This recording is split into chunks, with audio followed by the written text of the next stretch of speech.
Good morning. So I'm here with Mark Gisbert, co-founder and CEO of Smart Motors. Mark currently participates in several digitalization and predictive maintenance events, sharing his know-how based on Smart Motors' achievements and his vision of a sustainable evolution of this discipline. He has extensive technological training background with specialization in robotics, photonics, and business administration. And as an entrepreneur, Mark spends his time helping with other entrepreneurs and sharing his experience while creating new ventures. Mark, welcome to RIAMS Interview Live. I'd like to start off just by asking you just a few questions. Firstly, just to get a little bit more detail on your background, how long have you been working within the rail industry?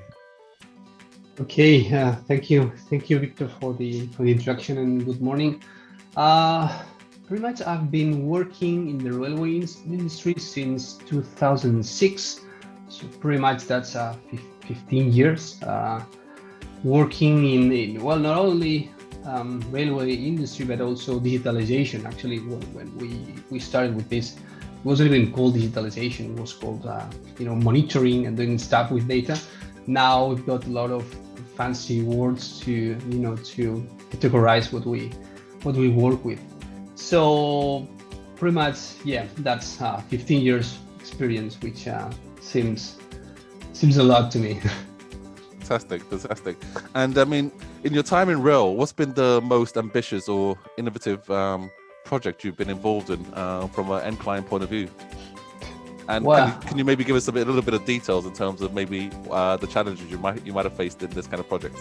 Yeah, well, it's been a kind of evolution, because when we started, we didn't realize where this will end up to. So basically, I think that in every evolution that we get and every next threat that we face, it's the biggest one. And now the one that we are working with, I think it's the biggest that we ever had to manage, and it's basically the way to make the digitalization more sustainable and efficient, because nowadays the trend on the market is that to monitor everything it's gathering data. Everything that you buy, an asset or wherever, it's sending information to somewhere, some PPs, systems, platforms, whatever.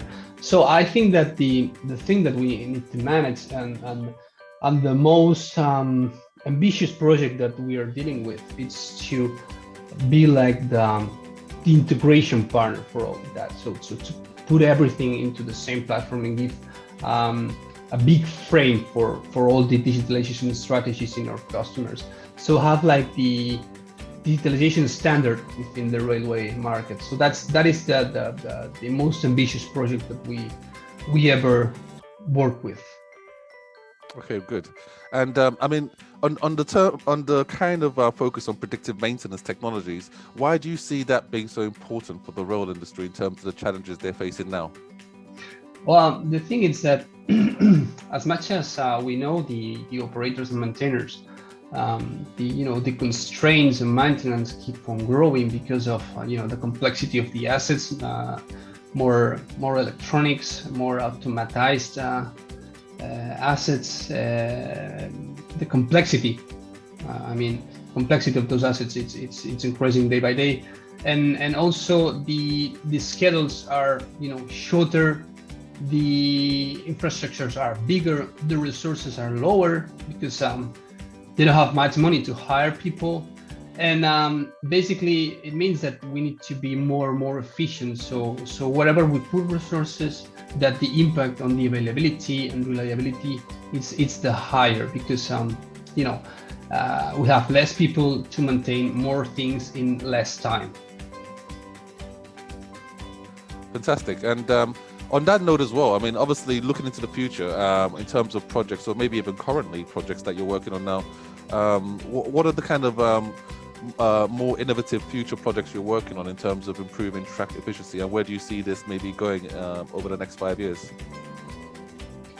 The most I think that the most ambitions or the trend that we're working with in terms of maintenance, and it's what we call the condition-based maintenance, and basically that is a way. So it's like the second step of the digitalization platform. Okay, so when we gather all that data from different assets, trains, infrastructure, signaling systems, stations, external information, to pack it and to have it all together, and then create analytics that manage the resources of the operators and maintainers in order to get that efficiency. And I think that's the trend of the market.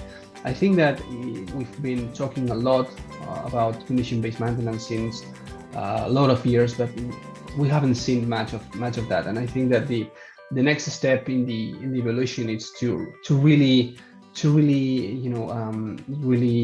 achieve that level of data analysis and that level of resources managing, and also interact with the ERPs of the customers, and close the loop, so give those tools to the real maintainers, so the people that are on the rails, around the trains, to fulfill the maintenance checklist and automatize the whole process. I mean, touching on that, I guess that kind of leads me on to my next question, because obviously in the process of digitalization, one of the biggest challenges most infrastructure owners are facing at the moment is managing data coming from the manual devices, the measuring tools, and all the new data sources that they're installing within the infrastructure. How are you actually working with infrastructure owners and the suppliers in terms of the daily task of managing and analyzing all that information? Because that seems to be one of the, as you said, the biggest trends and the biggest challenges at the same time. Yeah. What we do nowadays, it's that whenever we get into a new customer and we serve them the digitalization platform, we start to integrate all the data that we find. So basically, we start a consultancy project where we look for data sources and data systems. For instance, in the last one that we worked with, we found more than 5,000 data sources and more than 200 information systems. So we start to integrate those. And obviously, at the beginning, there's a lot of new data, a lot of devices that are sending data that are new for the platform. But as soon as we keep on adding more devices and integrating more things, whenever we jump to the next customer, we find that most of them are already there. So basically, we are creating like a standard for the market. And what we do is that we are really open to the manufacturers on the other monitoring companies that they have some monitoring devices to be our partners and be part of the digital environment that we want to work with. That it's called Savannah. So basically, we don't want to compete into this market. We want to create the digital environment where everyone is invited to, and count on the manufacturers to make those integrations. And if we ever go to a new customer that needs some solutions that are already working on in other operators, we just use the platform as the channel to that technology, that monitoring devices or assets that are already sending information about condition or sending information about operation. And also on that kind of specific note, in terms of obviously the challenges facing infrastructure owners, how do you think as an industry REL is doing in terms of improving its data management? Improving data management in REL in general. How do you think as an industry REL is doing in that respect? Are they improving? Because I know obviously the conversation was this was an area that they needed to do better in, but obviously as you're working with them, do you see a maturity in that in the way they're working with data now, and the realization of the importance of data, or do you think that's still an education process that you are? Well, I think that the market now is in a mood of creating data. So growing the data sources that we already have. So the market, it's creating digital entropy. That's the name that we give it to that. The chaos that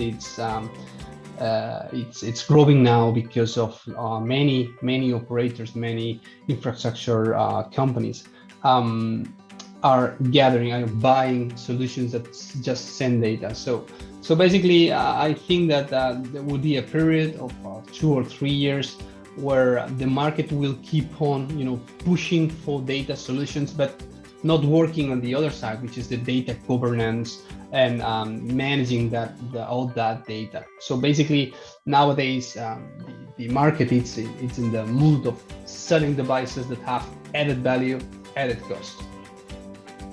Okay, very interesting.